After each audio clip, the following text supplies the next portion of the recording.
participants here. And now I'd like to introduce today's presenter. Andrew Robinson has worked with global brands like Nike, regional clients like the Portland Trailblazers and Portland General Electric, as well as a number of local companies and organizations.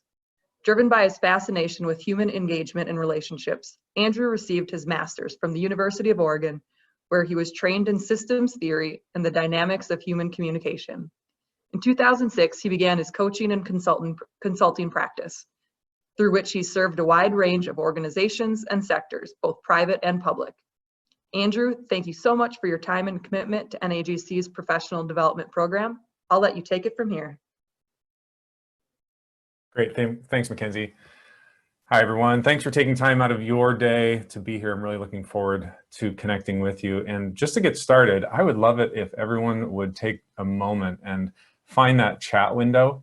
And if you can just post where you are calling in from today, it'd be fun to see all the different places where people are calling in. I'm calling in from Eugene, Oregon. I don't know if anyone has ever been there before, but out here in Eugene, and I suspect we have people from all over the country, which is always fun.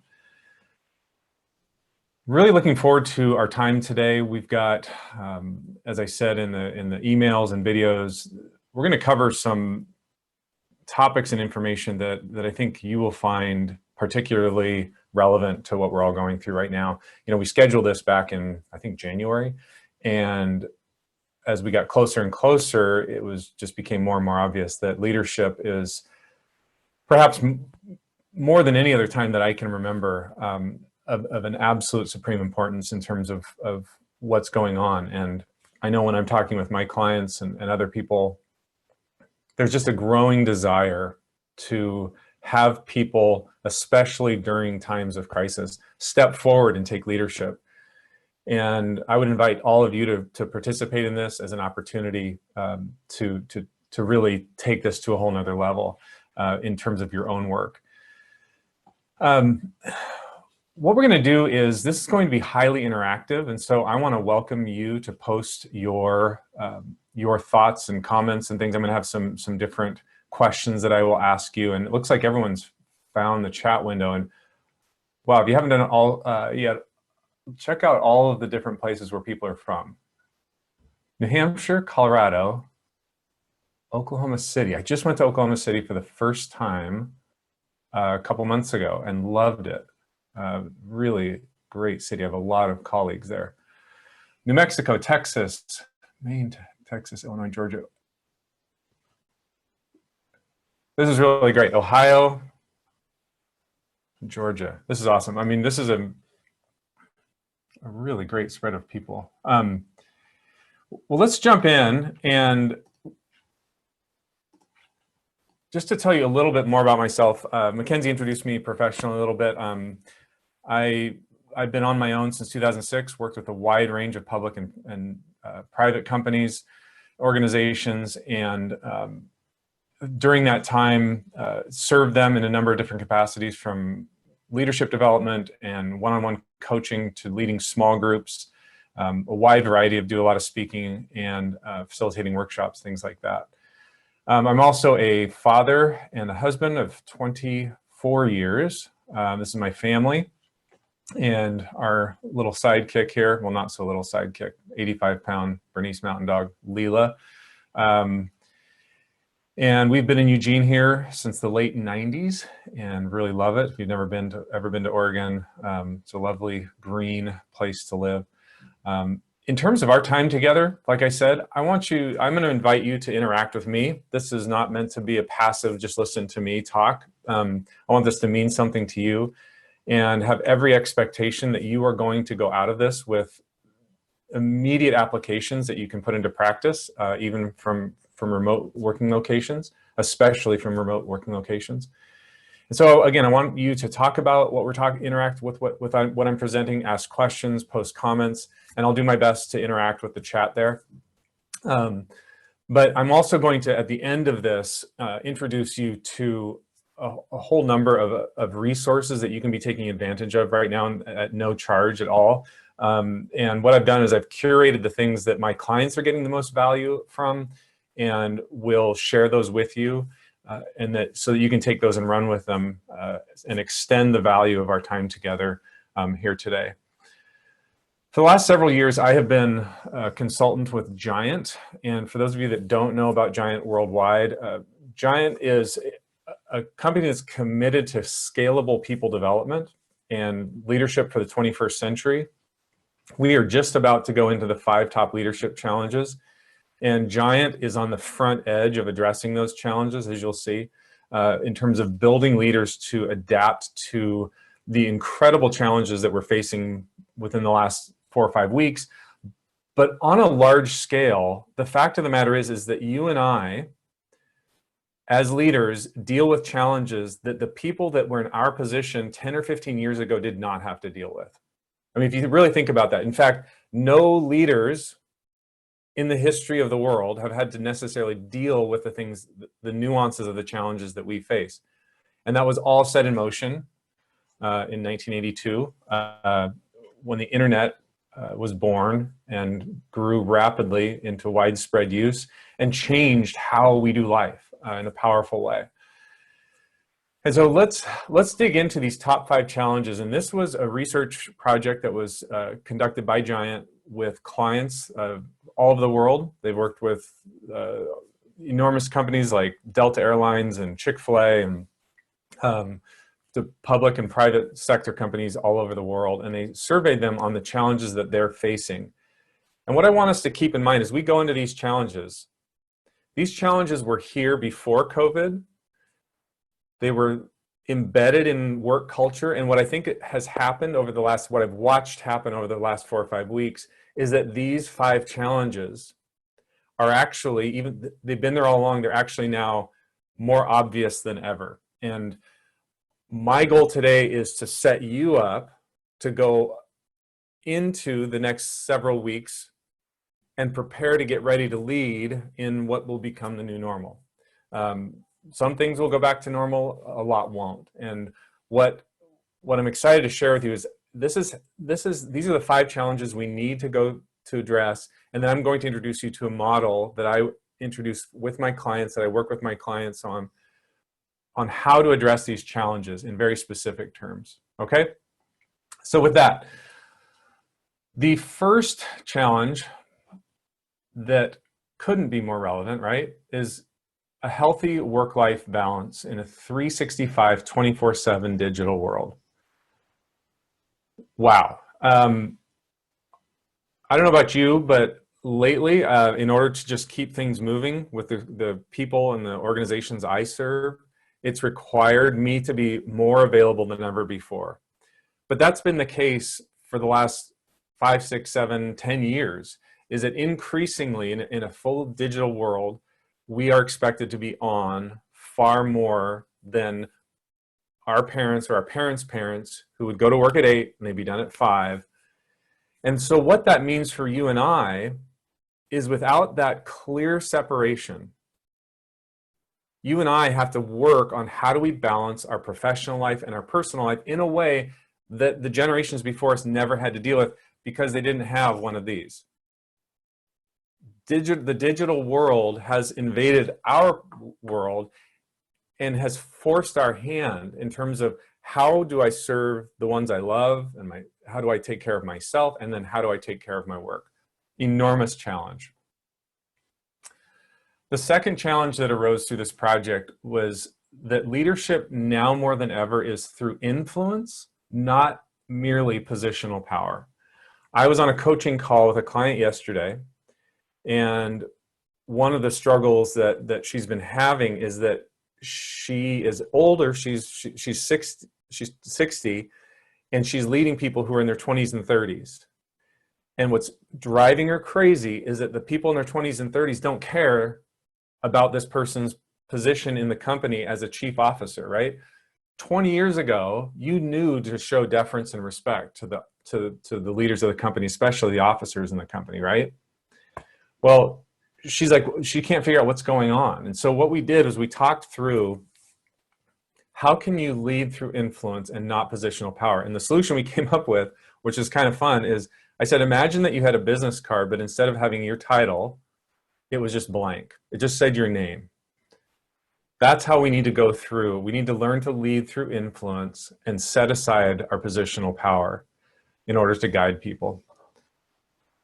Okay, the third challenge is communication that is visual and interactive with immediate practical application. The days of writing enormous dossiers and prospectuses that people and expect people to actually read those is long gone, right? So visual communication, highly interactive communication is paramount. And so the leaders that are able to take their communication and translate it into accessible, teachable visuals are the ones who are leading most effectively. So one of my goals is when I communicate, if my 14-year-old was sitting in the chair behind my desk, would she be able to understand what I'm talking about, right?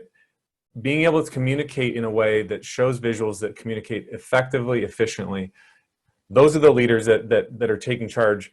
Those are the ones that are leading in this new, completely different digital age that we're all trying to adjust to. Number 4, winning through agile, collaborative teams rather than talented, competitive individuals. Do you remember, I mean, when I was in high school, you were still very much groomed to become that single talented individual that would rise to the top.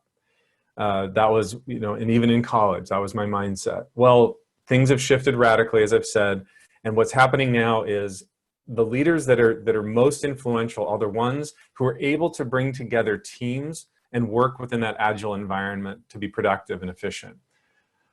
That's a whole nother skill set. The talented people are having to learn how to adapt to that mindset on the fly.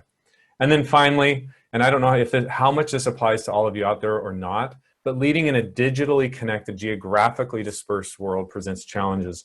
They're just enormous. So I was coaching a vice president at Nike and talking with her, but she's got people in China, she's got people in Germany, she's got people in South America, Africa, all these different people that are part of her team supposedly. And she's supposed to be in a position where she can actually coordinate, communicate, all these different things. So many of you know those challenges, but again, the point is all 5 of these challenges are unique to you and I. These are things that people 10, 15, 20 years ago did not necessarily have to deal with in the way that we have to now. Now, having said that, the last 4 or 5 weeks, again, have revealed that these are challenges that you and I have to deal with. We have to address them. And I don't know about you, but in my life, the leaders that are addressing these challenges are the ones who are building companies and teams and groups that are aligning, that are working in the most responsive, productive way possible. So let me ask you, here's our first question for the chat. As you think about all 5 of those, which one presents the biggest challenge to you and your team? So go ahead and post that in the chat. Of all 5 challenges, and I'll put them back up there, which of these 5 present the greatest challenge to you personally and your team? So go ahead and put that in the chat.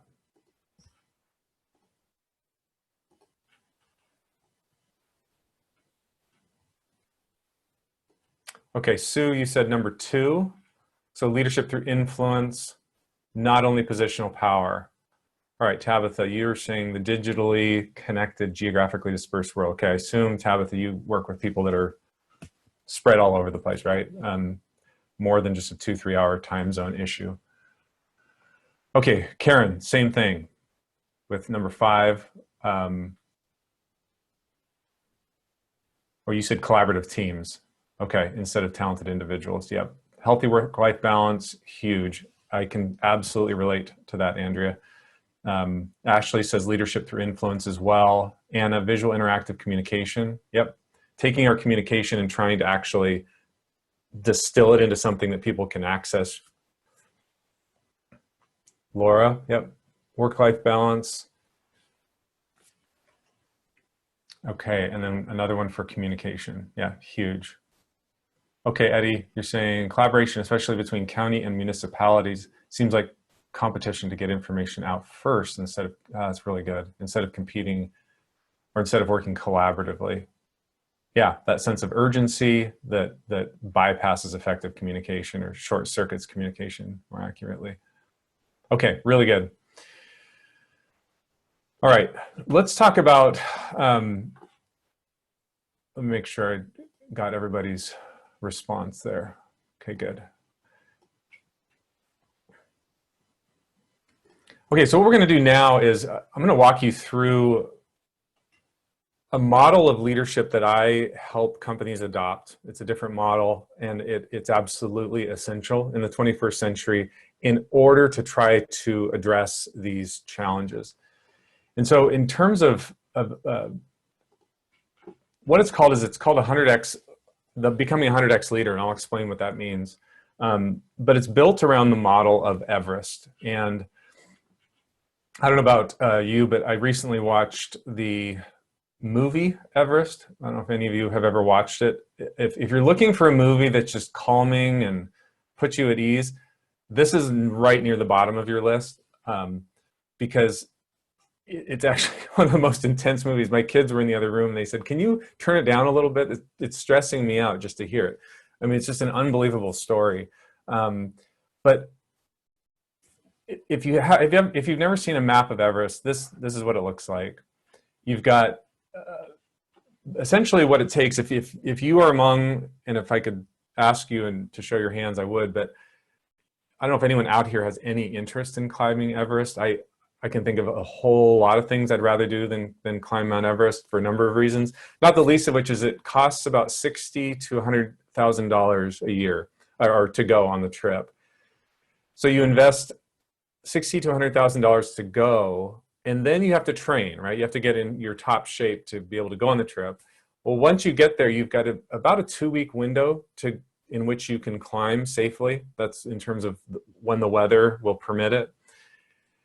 Well, even once you arrive, it's a 10-day trip to get to this base camp.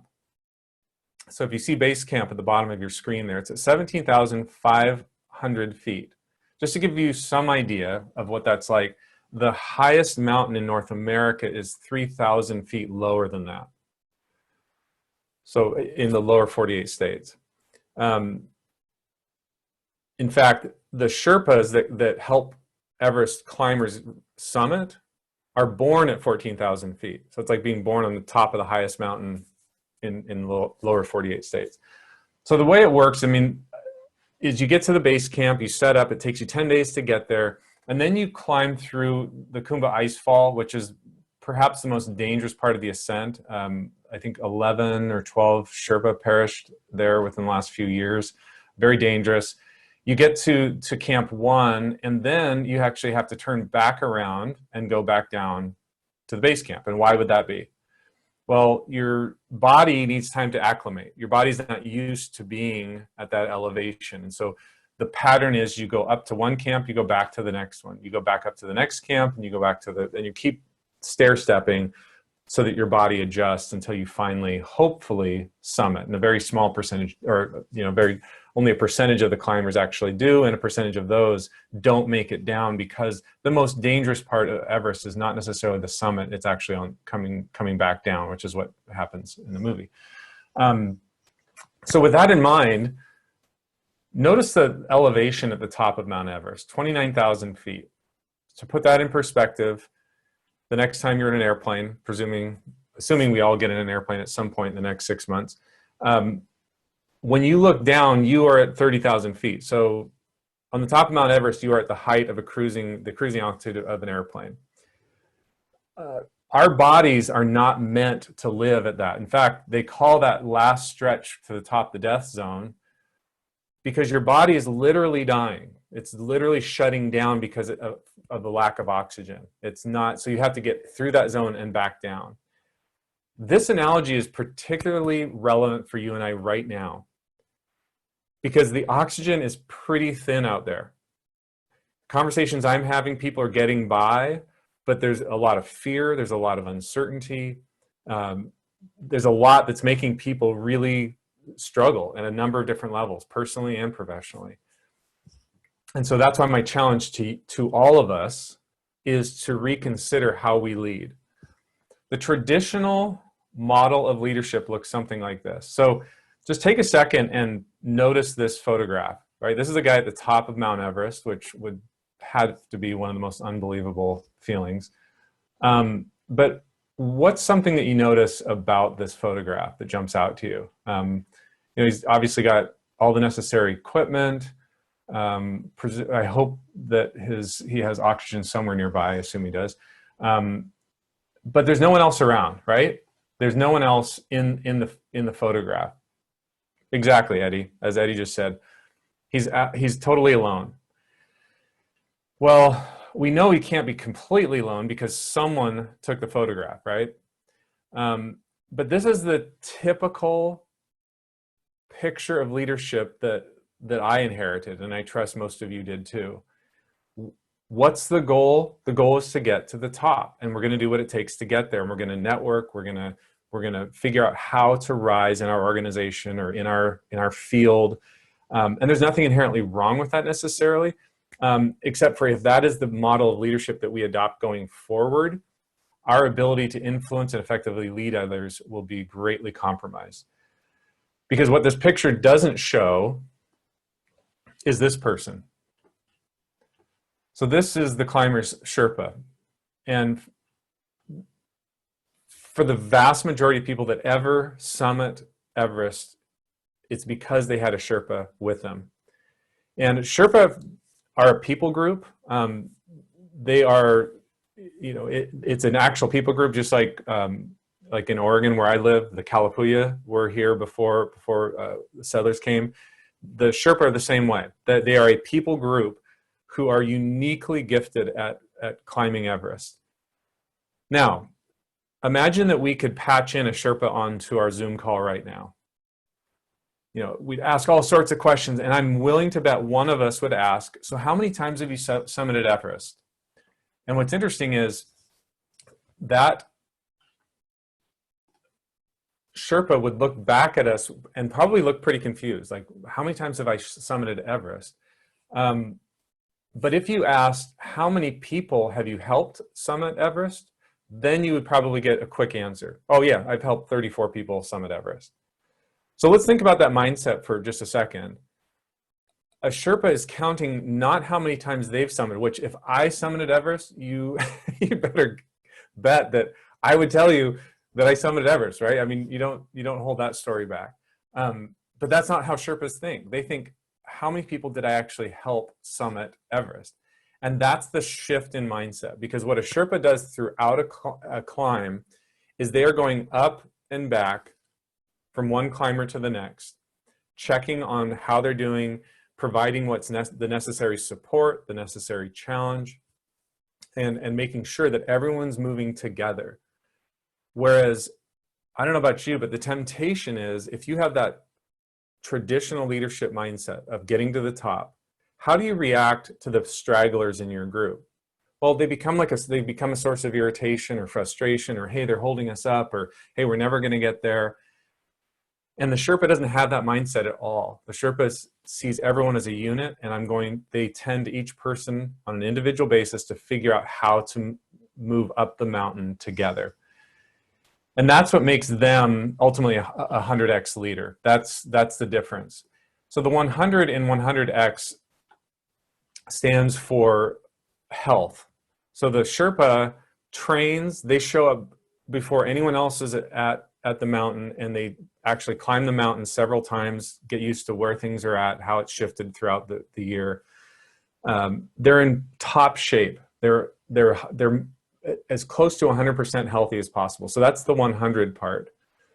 But then what happens throughout working with the Sherpa is the Sherpa actually multiplies their health and their ability to the people that they lead. So you become a better person because that Sherpa has been with you, and they multiply their effect as they go through this. So that's the 100 is for health. The X stands for multiplication. And that's why a Sherpa provides the absolute best analogy that we can adopt for what it looks like to tackle these enormous challenges for 21st century leadership. So let me ask you, again, in the chat window, if you could survey the people in your life, and what's interesting now is, given how much time we're spending at home, think about the people that you live with, think about the people that you work with, maybe the organizations that you're on and serving on a board or something. And let's say that we did a 360 survey and asked everyone to describe, hey, what kind of leader is this person, right? So, hey, tell me about Anna. How would you describe Anna as a leader, or Karen, or Sue, or Kathy? Describe what you're like as a leader, right? So what kind of words do you think that would come to mind? And just post those in the chat. Dependable, great. So that's flexible, encouraging, fun, optimistic, supportive. All right, Eddie says encouraging. I love that, Karen. Collaborative, goes the extra mile, detail-oriented, knowledgeable. Promote career development, inclusive, said Stacy. Okay. Wow. That's great, Andrea. Helpful, communicative, creative, takes initiative. All right, let's, I'll throw up a bunch of adjectives here that may also promote some other thoughts. Okay. Yeah, Sue says, hopefully they'd say I'm collaborative and creative leader who demonstrates empathy. That's great. Gives credit where credit is due. And yeah, okay, really good. So you can look at these if you want other adjectives to consider, but it's humbling to think about how do people actually perceive us, right? Humbling and perhaps sobering to think about how they might perceive our particular leadership in their lives. And again, this is at every level, personal and professional. Part of the challenge is our assessment of our leadership may or may not be accurate, right? What we think and what we really are may or may not line up. Undoubtedly, it will in some areas, but in others, it may not line up exactly how we'd hoped. On the flip side, I mean, I don't know if you've had this experience before, but I can remember the times where someone would point out something to me of, gosh, I really appreciate this about your leadership. And it's not even something you'd necessarily expect. It's kind of out of the blue, and it provides that insight into something that you didn't even know about yourself. But the takeaway here is our self-assessment isn't always necessarily the most accurate in terms of for good or for bad, about who we are as leaders. And one of the tools that we use a lot in Giant, I don't have time to go through it today, but is called Know Yourself to Lead Yourself. So for you and I, the leaders that have most impacted us are those that know themselves so that they can lead themselves, so that they can lead others. So we never graduate from the school of self-assessment, right? We always are trying to grow our self-knowledge and expand our self-knowledge so that we can make more responsible decisions and truly live out the gifts that have been given to us to live out. So as we think about that, really excited to take you into one of the Giant tools that provides a foundation for assessing our own leadership and our ability to become like a Sherpa and really be able to lead people in that collaborative way that the 21st century requires. And this tool, for those of you that go on and are interested in learning more about Giant, this tool is a foundational tool that a number of other tools build on. And by the way, if this is interesting to you, I was telling Mackenzie before the call, I'm budgeting time each week to serve people in this capacity, in addition to my client work. So if this is interesting to you and you find it helpful, and we're like, hey, I would love Andrew to come in and do an online workshop with our team, just let me know at the end, and we'll see if we can work something out, work that out in terms of time-wise. But I'm just trying to serve people in budgeting time each week just to do some pro bono work in that respect. So keep that in mind as we go on, and reach out if that's interesting to you or helpful. But this tool is foundational. And let me just have you do an exercise real quick. I've got right here on my desk a pen, paper, and if you have one handy, grab it. If not, you can do this with your a finger on your computer on the desk. But I just want you to sign your name. So just go ahead and sign your name like you would, hey, how about on your taxes, since it's April 15th. How would you sign your name on your taxes? So mine would look something like this, right? That's my signature. Okay, so now switch hands and sign your name again using your non-dominant hand. That didn't turn out so well. All right, here's what mine look like for what. So it's kind of a similar shape, but hardly legible.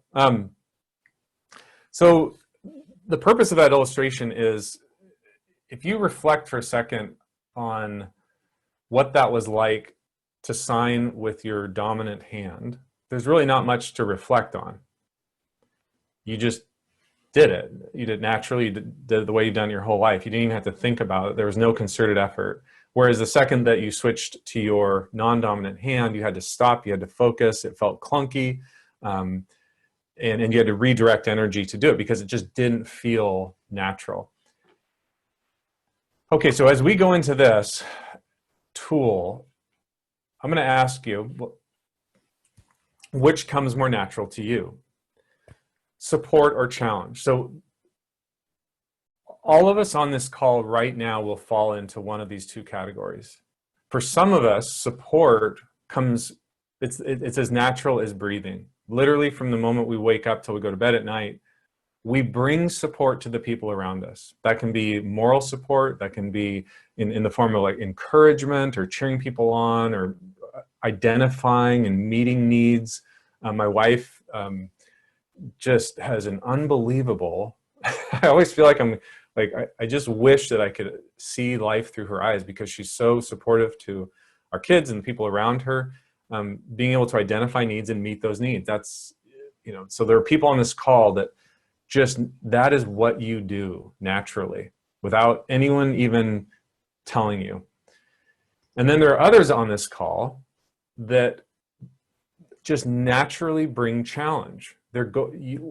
Those people, from the moment they wake up till they go to bed at night, they're on calls with people, you know, challenging, bringing out the best in people, pushing themselves, you know, lighting a fire in people, you know, when everyone's feeling discouraged, no, we can do this, let's go, let's push. And that's the people that are drawn to challenge. The fact of the matter is none of us do both of these well. One of them is our dominant hand, right? The one that we can sign real easily, and the other one takes some effort and some focus. And so let's just reflect on this a little bit. In the chat window, I want you to just reflect and put your response to this question in there. What does it look like when someone brings challenge but struggles to bring support to those they lead? Can you picture that? So someone's bringing lots of challenge, they're pushing people, challenging people, we can do this, you know, hey, I know we're doing well, but we can do better, but they struggle to bring support. Take a second and just describe what that looks like based on your own experience. I'm really curious to hear. Okay. Okay, yes, it is an option. Karen, you work with people who appear to do neither. Is that an option? We are so getting to that in just a second. Great question. Anna, aren't the two interconnected? You can give support and challenge at the same time. Great. You guys this is awesome. We're going to get to that. Yep, Eddie, all challenge, no support makes us cold, right? And Anna says a taskmaster, absolutely. Disjointed and lacking structure. Interesting. I'd like to know more about that. Stacy says frustrating. Yeah, no question. So Andrea, you said perhaps looks to the future and is optimistic and encouraging, but does not acknowledge the feeling or obstacle that the other person is expressing. Yeah, exactly. You're on a Zoom call with people from a communication association when they're putting like commas in there and proper, it just cracks me up. Good communicators. I love being around you all. Yeah, threatening. Ashley said abrupt, and their feedback can often feel displaced and almost inappropriate. Absolutely. Sue, not really aware of those are leading. Yeah, there's like a disconnection. And Karen, you said all challenge seems like the person doesn't really care. Jay, I hope I said your name right. I think it can make people feel unappreciated. No question. Yeah, unappreciated as well. Okay, now let's flip it. Now let's talk about what does it look like when someone brings support but struggles to bring challenge. So we're going to support you. Hey, we're so glad you're here. We're going to get you what you need. We're going to be your cheerleader. What can we get you? How can we, and yet without challenge. Describe what that looks like if you've ever experienced that. Anna, yep, boring, no question. Sue, not much growth occurs. Anna, doesn't help the people you're supporting. Yeah, it's really hard to grow without challenge. The focus on the end goal never seems to happen, right? Let's just make everyone feel good. Karen, it seems like the leader has a lack of vision or direction. Yeah, the organization can wander. That's a great point. Eddie, I'm obviously a supporter, so this is tough, but maybe weak. Yeah, no, I appreciate that vulnerability. Andrew, this could lead to being a yes person and staying in a static situation that doesn't innovate and move forward. Yeah, stagnation. It's really hard to move forward without challenge. Wishy-washy, lack of results. Too coddling. Yeah, absolutely, Laura. No, that's a great point, Ashley. You can appear like a pushover if you're all support. If you're constantly looking to help others, if you're constantly looking to help others, you can do yourself a service. Yeah, I'd like to better understand. A disservice. Gotcha. Yeah, thanks for clarifying. Okay, really good. So now we've got a pretty clear picture that's showing up, right? And I know if you're like me, you know one of these. I know that you're like me, and that one of these does come naturally to you, and one it doesn't come as naturally to you. So let's take that natural phenomenon in all of us and let's start building out this tool. Like I said, this is a powerful tool that I use with the groups I work with, called the Support Challenge Matrix. And we're going to walk through, and this addresses a lot of your questions and observations. But essentially what you see in front of you is pretty self-explanatory. Again, do you remember one of the challenges that we talked about of the 5 challenges was visual and simple, right? Visual, simple things to communicate. And that's why I love these giant tools, is that they're so simple, so visual. I've literally seen, we've had clients like in the auto industry where people have taken like oil on their fingertip and they'll draw the support challenge matrix on the wall and be able to explain it to people. So what I'm about to show you is so simple and applicable. And I would highly encourage you to take this back to your team and the people you work with. I also know people, I was just talking with a coaching client yesterday, 2 days ago, who had his family fill out the support challenge matrix for him, which was a huge act of humility on his part. But would just encourage you all to take this and adopt it and play with it. So let's unpack it. The y-axis is support, right? So you have high support and you have low support, and then across the x-axis you've got challenge, low challenge, and high challenge. And each of these quadrants has a completely different quality. So let's imagine high support, low challenge. What we just talked about, right? High support, low challenge. Remember that? That promotes a culture of protection. And the culture and the leader is organized around protecting people. What's interesting about that and what leaders don't realize they're doing is they are breeding a culture of entitlement where people over time learn to feel entitled to what's theirs, right? So whether it's wages or benefits or time or leave or office chairs, or you name it, right? It's this culture of entitlement. What do I get out of this? So that's high support and low challenge, but it also breeds mistrust. Now, why would that be? Why would a culture of high support, low challenge breed mistrust? Well, what often happens is the leaders that I work with that for whom support comes most naturally, they're really good at support. They want to identify and meet needs, but they aren't as good at challenge. Is they'll sometimes say that they have a PhD in hinting. So they are very good hinters. They'll go around the team and hint at things that need to be done or that they hope are done. And in their mind, they think that they're actually communicating effectively their desires, goals, and objectives for what they want the team to accomplish. But their team is hearing it as for what it is. It's just a hint. It's not an actual direct, clear, measurable directive. So what happens is as those hints go unheeded, the leader starts getting frustrated and hinting even more and more until finally they just blow their top. And so you can get passive aggressive behavior that then results in these emotional outbursts. And the team is sitting there going, whoa, wait, what just happened? How did this, and the leader thinks, well, I told you this is what we need. And people are like, we didn't get that. That seemed really indirect and passive. And so that's why you get this culture of mistrust. So helpful to point out, because at first blush, if I were to say that you're going to work in a highly supportive culture, they're going to provide everything you need, they're going to take care of you. I mean, that kind of sounds like a spa to me. I mean, what can be wrong with a high supportive culture, right? But it's for the reasons that you all just pointed out. How are you going to grow? How are you going to feel challenged? And so let's move on and you'll see that come to life. Now, I can't remember who it was, but someone asked, can you have neither of these in a culture? And the answer is absolutely.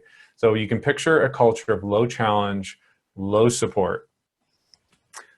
We're not going to challenge you and we're not going to support you, which leads to a culture of apathy, super low expectations.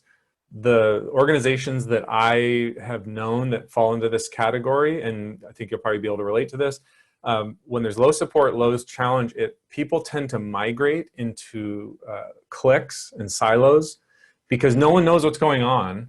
We're not being challenged. We're not being supported. Everyone's floating around, and we don't like to float. And so what we do is we tend to stick to find people that we can relate to, and it creates this sort of cottage cheese culture where you have all these people that are clumped together. So that's low challenge, low support.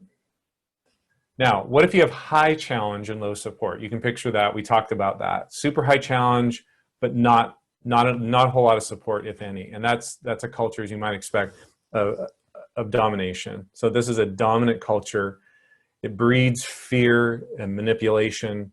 You have the leader who is coming along and lighting a fire under people, and people will get, leaders will get, they'll get compliance in this quadrant.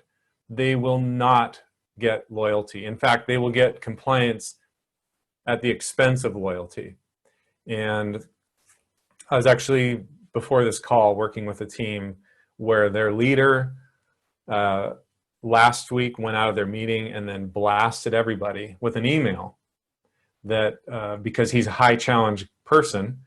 And so he and I spent the week in the interim realigning and retooling, and so he could come back to his team and take responsibility for being a dominating leader, because he was cultivating that fear and intimidation within the team, which he doesn't want to do, but he just reacted.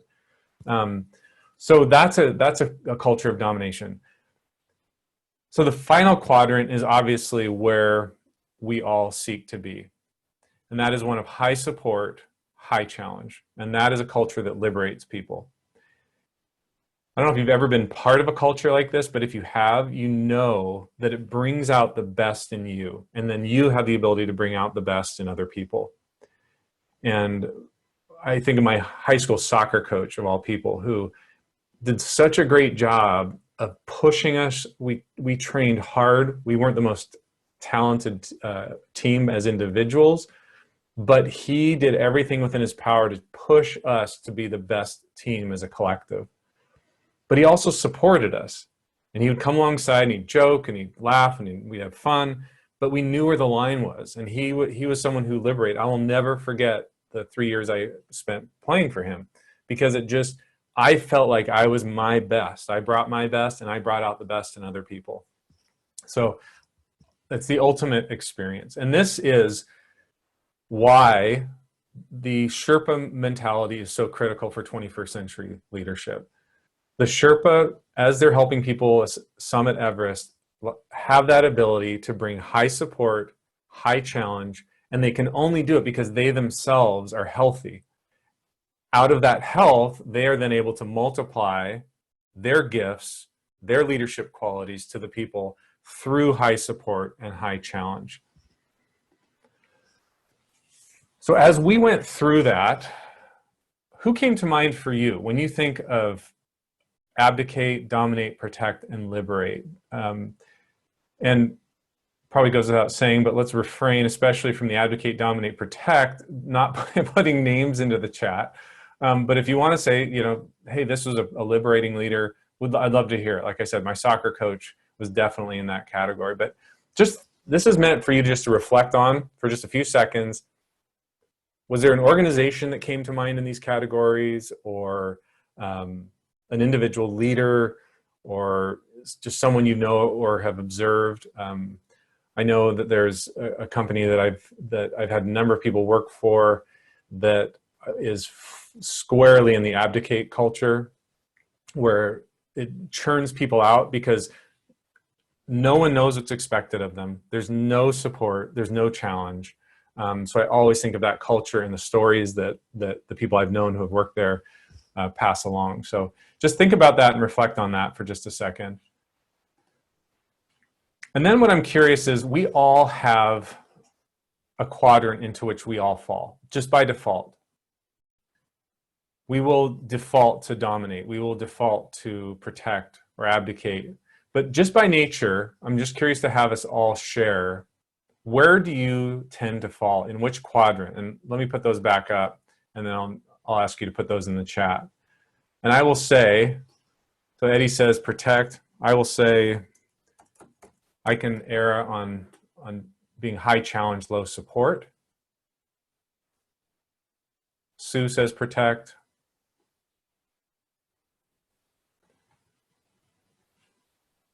My wife is definitely would be in the protect category.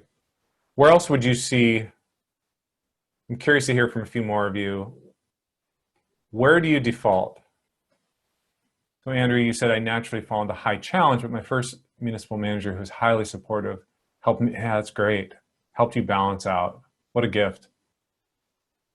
Stacy, you say protect. Okay.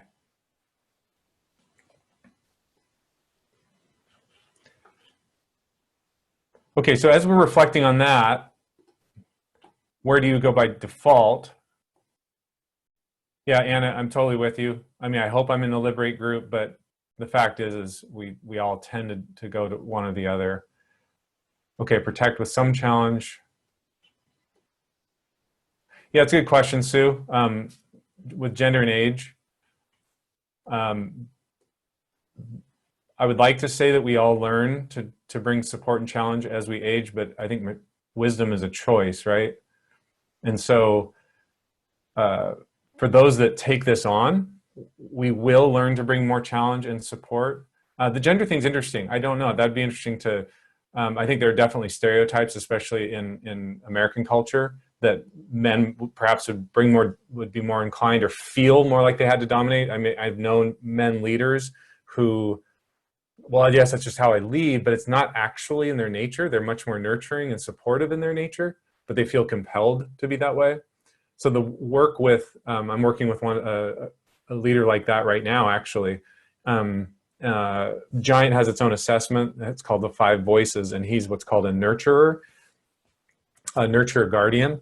So we're working on how does he lead when support comes natural for him, how does he actually lead effectively?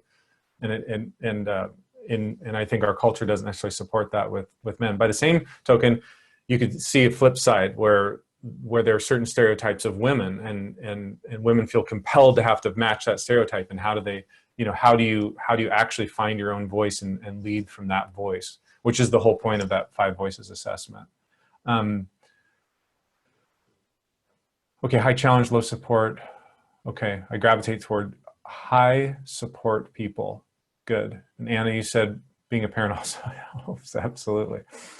Along those points, Anna, what's interesting about this is, if I go back to the quadrant, honestly, I have 3 daughters, and I have one daughter who is unbelievably self-sufficient, who teaches the other 2 how to do almost everything.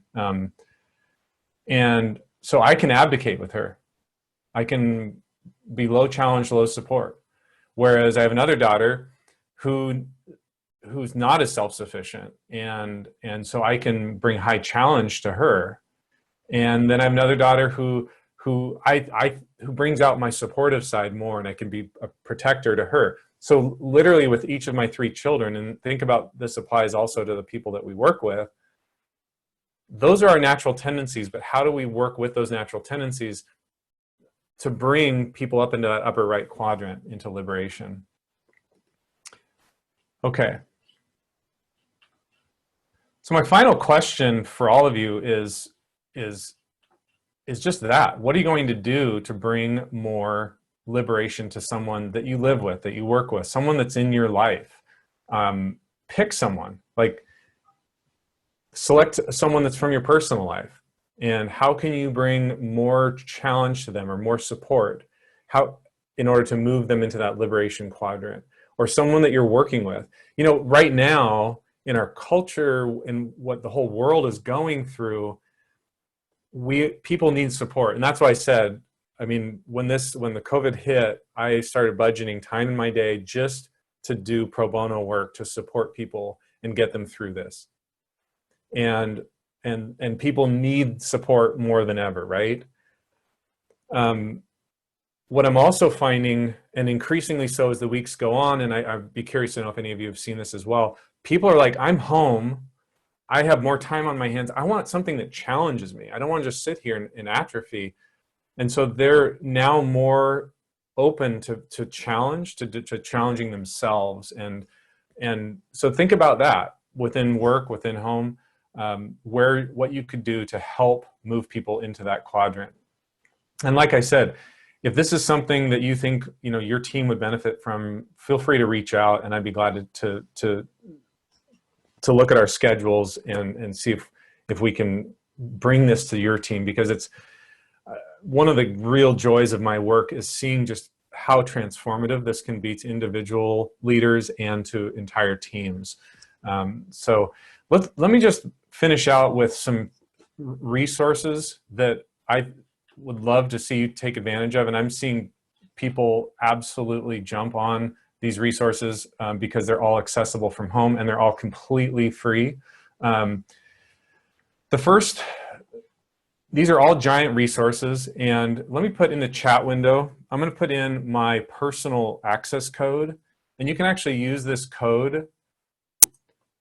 You can just click on that link, and with that code you will get 30 days on the Giant platform for absolutely free. And it's like as much as Netflix after that. But you'll have a whole month just to play with the site with that code. So I'd highly encourage you to get on there and start looking around. So if you do, let me highlight some of the resources that are there. I just mentioned that 5 voices assessment, and that's on the website under media, and you can go into media and see this 5 voices assessment. You can take the assessment and then learn all about it. It's incredibly powerful. A lot of assessments, everyone on this call, I'm willing to bet, has taken more than their share of assessments. But if I were to ask you 2 questions, what did the assessment say? Many of us on this call wouldn't remember. You'd be like, well, I'm an IS, wait, was it an S? No, now I can't remember. So, but for those that actually could remember their assessment, my next question is, what did you do with it and how did it impact your team? And what I love about Five Voices is, one, it's easy to remember, and two, the entire Giant platform is designed around helping you actually operationalize the assessment results so that you can take it back to your team. Like I said, this is exactly what I was doing before I got on this call this morning, was working with this team. They've all done the assessment. They've gone through the Five Voices. They know it. So I encourage you to get in there. And this is an awesome thing to do within your team right now, as a team building thing, as to add to your calls or however whatever your life looks like right now in terms of interactions with your team.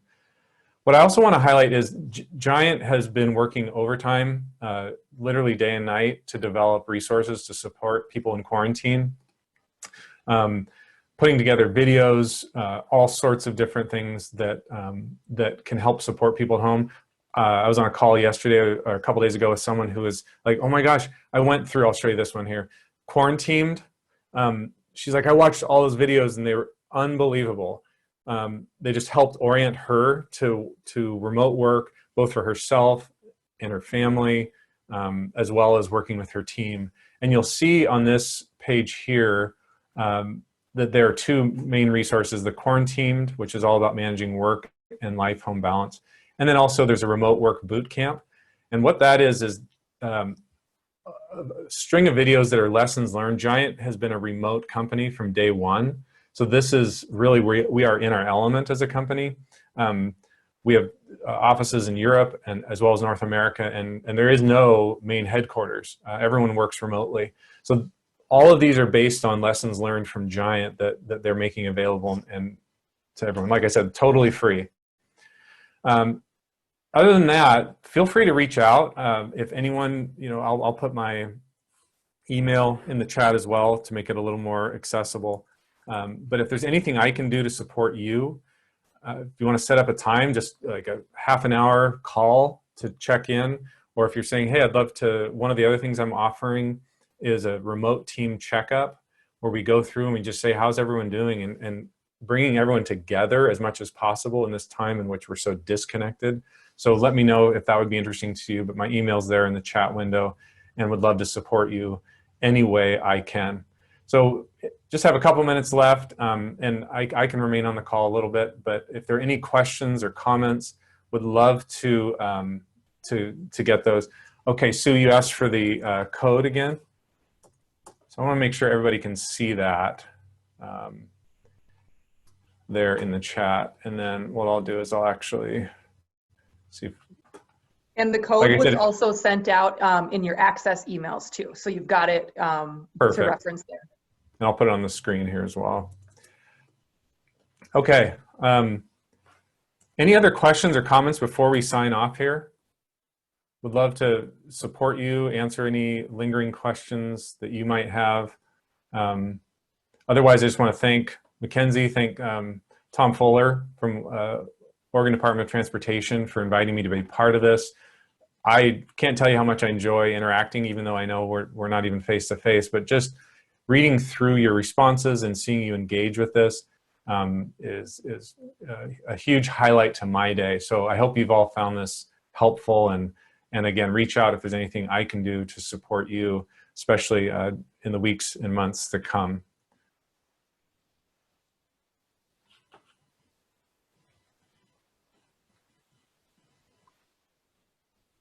You're welcome, Andrea. Glad you could be here. You bet, Stacy. Thanks for making time.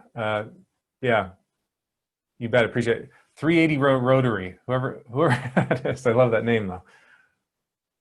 Yeah, you bet, Eddie. Thanks for being part of it. You're welcome, Anna.